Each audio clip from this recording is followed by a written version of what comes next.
Coucou tout le monde, je me réveille, j'ai mis de l'huile de coco hier soir sur mes cheveux parce que je ne sais pas si vous avez vu sur Instagram, mais j'ai fait le test de porosité de mes cheveux. Tu coupes un bout de cheveux, tu prends un verre d'eau que tu remplis et tu poses tes cheveux dessus. Si au bout d'une minute ton cheveu est resté à la surface, ça veut dire qu'il est peu poreux. S'il est au milieu de l'eau, ça veut dire qu'il est moyennement poreux, et s'il est au fond de l'eau, ça veut dire qu'il est très poreux. Ce qui veut dire que selon la nature de vos cheveux, ça peut changer les soins que vous allez leur donner. Et ça, je l'ai vu sur le blog de Shirley qui a... son nom de blog, c'est Je suis modeste. Ce que j'ai vu aussi, c'est que du coup, moi, étant donné que mes cheveux étaient peu poreux, ça veut dire que mes écailles de cheveux étaient bien fermées et que donc pour leur donner des soins, il fallait que j'arrive à ouvrir les écailles de mes cheveux. Et pour ça, il fallait apporter un peu de chaleur. Donc ce que j'ai fait hier soir, c'est que j'ai mis de l'huile de coco et que je me suis enturbané les cheveux pour que ça crée une petite chaleur corporelle et que du coup, ça ouvre un peu mes écailles pour que l'huile puisse pénétrer à l'intérieur. Si vous avez les cheveux peu poreux, ça veut dire qu'ils ne sont pas abîmés, mais si vous avez les cheveux très poreux qui tombent dans l'eau, ça veut dire qu'ils sont abîmés. Et s'ils sont abîmés, ça veut dire que vos écailles sont toutes ouvertes. Donc il va falloir faire des soins pour les refermer. Et ça, je vous conseille d'aller voir le site de Shirley où elle explique très bien comment faire. J'ai vu également sur le blog de Alice Boucher qu'on pouvait se laver les cheveux à la farine de pois chiche. Donc je suis allée à mon magasin de vrac et j'en ai acheté. C'est ce que je vais faire ce matin. Je vais tester avec vous le shampoing à la farine de pois chiche. J'essaye de faire ça parce que déjà ça m'amuse de tester des choses.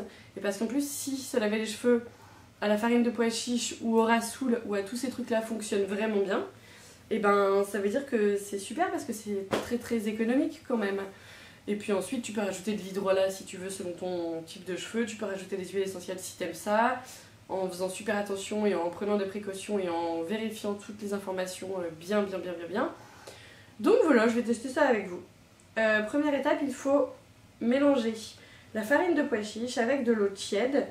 Surtout quand vous utilisez des argiles et du rassoul, n'utilisez pas des ustensiles en inox ou en fer ou en métal. Là, la farine de pois chiche, je pense que je peux utiliser du métal, mais par précaution, je prends du bois comme d'habitude quand j'utilise des poudres.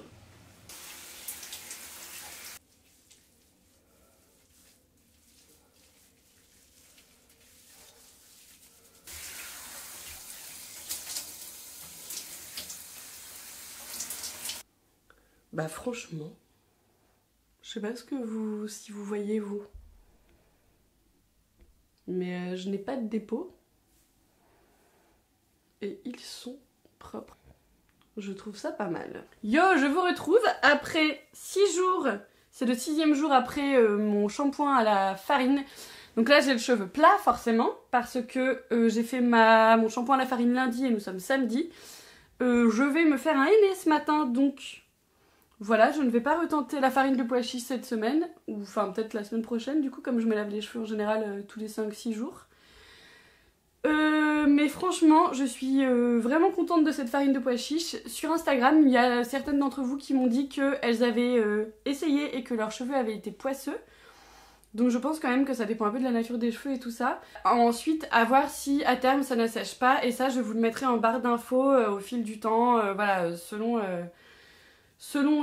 mes cheveux. Mais en fait j'avais quand même envie de vous faire cette vidéo aujourd'hui juste pour vous montrer à quel point c'était facile de se laver et pour vous aider, enfin pour vous montrer comment faire et pour que vous puissiez le faire, comme ça j'aurai vos retours et vous pourrez me dire si oui c'était efficace, oui ou non. Et d'ailleurs on m'a aussi dit autant oh j'ai essayé c'était nul sur Instagram, des gens qui l'avaient fait avant moi. Et on m'a également dit j'ai essayé, c'est génial, j'adore ça et je me lave que aux poudres, soit la farine, soit du rassoul, soit du shikakai, enfin voilà, des poudres indiennes et tout ça.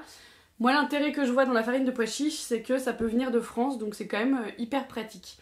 J'essaye toujours au maximum, enfin en tout cas, pas toujours au maximum, mais j'essaye toujours d'acheter français, parce que c'est quand même important en termes de pollution de transport et en termes pour faire vivre notre beau pays. Voilà, ça n'empêche pas que là je vais faire un henné avec des poudres qui viennent d'Inde, on fait ce qu'on peut les amis. D'ailleurs j'ai un petit t-shirt Décathlon, je pense en microfibre, c'est-à-dire microfibre, pollution, pétrole, tout ça. Mais que voulez-vous, on n'est pas parfait, je vais au ski dans 2 semaines, Ça non plus, c'est pas très écolo. Mais voilà, on fait ce qu'on peut et le monde ira mieux. Wouh! Allez, bisous, ciao!